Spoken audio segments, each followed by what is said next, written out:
नमस्कार मित्रों, आज हम 20 फरवरी 2023 को हुए एक्साइज कांस्टेबल रिक्रूटमेंट 2023 का सामान्य विज्ञान का प्रश्न पत्र देखेंगे। मैं आपको लिंक के माध्यम से यह प्रश्न पत्र प्रोवाइड कर दूंगा, जिसको आप देखकर समझकर बार बार अभ्यास करके उसे अपने पढ़ने के तरीके को चेंज करके अच्छी प्रकार से तैयारी कर सकते हैं। वेटेज केवल 100 में से 15 अंकों का होता है सामान्य विज्ञान का। इस बार अभी जो एग्ज़ाम चल रहा है उसमें भी लगभग इतने ही प्रश्न पूछे जा रहे हैं जो कि सिलेबस के अकॉर्डिंग है। तो हम देखेंगे दोस्तों, कपड़ों को गर्म पानी में धोना अधिक सुविधाजनक होता है क्योंकि ऑप्शन से आपके देख सकते हैं। अगला है, निम्नलिखित में से कौन सा आर.एच. व्हिटेकर द्वारा वर्गीकृत जगत में से एक नहीं है। अगला है, निम्न में से कौन वंशानुक्रम की इकाई है। अगला है, किस तकनीक से बच्चे के प्रतित्व को स्थापित किया जा सकता है। अगला है, निम्नलिखित में से कौन सा कार्सिनोमा का कारण बनता है। निम्नलिखित में से कौन सा कार्सिनोमा का कारण बनता है। अगला है, निम्नलिखित में से कौन सा खनिज अम्ल नहीं है। ऑप्शन आपके हैं। निम्नलिखित में से क्षारक लवण की पहचान कीजिए। अगला है, एक क्रिस्टल में अणु एक साथ किस बंध से बंधे होते हैं। अगला है, निम्नलिखित में से किसकी इलेक्ट्रॉनों के लिए उच्चतम बंधुता है। फिर अगला है, प्रकाश संश्लेषण के दौरान ग्लूकोज या ऑक्सीजन से होता है।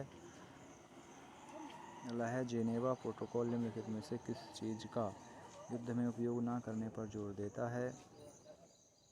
अगला है, निम्न में से कौन मानव निर्मित पारिस्थितिकी तंत्र का एक अच्छा उदाहरण है। अगला है, भारत को कितने बायो जियोग्राफिकल जोन व्यक्त किया गया है।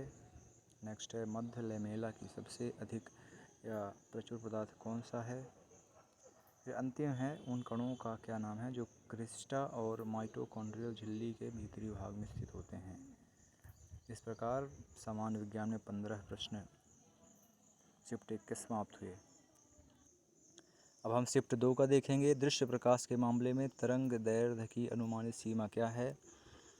अगला है, निम्नलिखित में से किस पारिस्थितिकी तंत्र में बायोमास का उल्टा पिरामिड है। अगला है, निम्न में से कौन सी शर्करा आरएनए में उपस्थित होती है। अगला है, प्रतिरक्षा प्रणाली किससे बनती है। अगला है, निम्नलिखित में से कौन सा अविशेषी अंग है। अगला है, निम्नलिखित में से कौन सा पदार्थ तनु अम्ल से उपचारित होने पर कार्बन डाइऑक्साइड नहीं छोड़ेगा। अगला है, निम्नलिखित में से कौन सा घ्राण सूचक का उदाहरण है। अगला है, उच्चतम द्विध्रुव आघूर्ण वाले रासायनिक यौगिक की पहचान कीजिए। अगला है, एक रासायनिक बंधन में इलेक्ट्रॉनों के लिए नाभिक के सापेक्ष आकर्षण को किसके रूप में जाना जाता है। अगला है, भारत का प्रथम होप स्पॉट क्षेत्र कौन सा है। अगला है, ओजोन परत के क्षरण का पता सर्वप्रथम किसने लगाया था। अगला है, स्वच्छ सर्वेक्षण रिपोर्ट 2022 के अनुसार देश का सबसे स्वच्छ शहर कौन सा है। अगला है, एक पारिस्थितिकी तंत्र के अजैविक घटक कौन से हैं। नेक्स्ट है, कौन सा कोशिकांगक केंद्रक लिफाफे और केंद्रक झिल्ली के बीच की कड़ी है। अंतिम है, शिफ्ट 2 का, हाइड्रोलाइटिक एंजाइमों से कौन से कोशिकांग बहुतायत से भरे हुए हैं। अब हम शिफ्ट 3 का सामान्य विज्ञान का प्रश्न पत्र देखेंगे।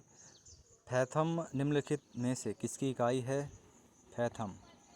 अगला है, तालाब के पारितंत्र में किस क्षेत्र में प्रकाश संश्लेषण की दर सबसे अधिक होती है। फिर अगला है, का कारण गुणसूत्र संख्या 21 की एक अतिरिक्त प्रतीक की उपस्थिति है। किसका कारण है। अगला है, विटामिन के किसके लिए आवश्यक है। अगला है, निम्नलिखित में से किसने on the origin of species लिखी है। निम्नलिखित में से किसने on the origin of species लिखी है। फिर अगला है, निम्नलिखित में से कौन सा डाई बेसिक अम्ल का उदाहरण है। डाई बेसिक अम्ल। फिर अगला है, ठोस सोडियम बाइकार्बोनेट को पीएच पेपर के एक पट्टी पर रखा गया था। पट्टी का रंग। ठोस सोडियम बाइकार्बोनेट को। फिर अगला है NaCl जाली ऊर्जा सामग्री क्या है? NaCl सोडियम क्लोराइड जाली ऊर्जा सामग्री क्या है? निम्नलिखित में से कौन सा अणु इसके गठन में आयन बंधन शामिल नहीं करता है? भारत का प्रथम समुद्री पारिस्थितिकी संवेदनशील क्षेत्र कौन सा है? अगला है निम्नलिखित में से प्रथम श्रेणी के उपभोक्ता कौन से हैं? अगला है एशिया की सबसे बड़ी मानव निर्मित जंगल सफारी नंदनवन जू पर कहाँ किया गया है? निम्नलिखित में से मानव गतिविधि जो क्षेत्रीय और वैश्विक प्रभाव वाले अधिकतम पर्यावरण प्रदूषण का कारण बनती हैं? अगला है क्रोमैटोफोरस की क्या भूमिका है? और अंतिम है जल के परासरणी विस्तार में रखी कोशिका को नियंत्रित करने वाला मुख्य कारक है। इस प्रकार हम तीनों शिफ्ट के प्रश्न पत्र आपको दे चुके हैं। हम आपको लिंक भी प्रोवाइड करेंगे जिसके माध्यम से डाउनलोड करके आप उन्हें देख सकते हैं।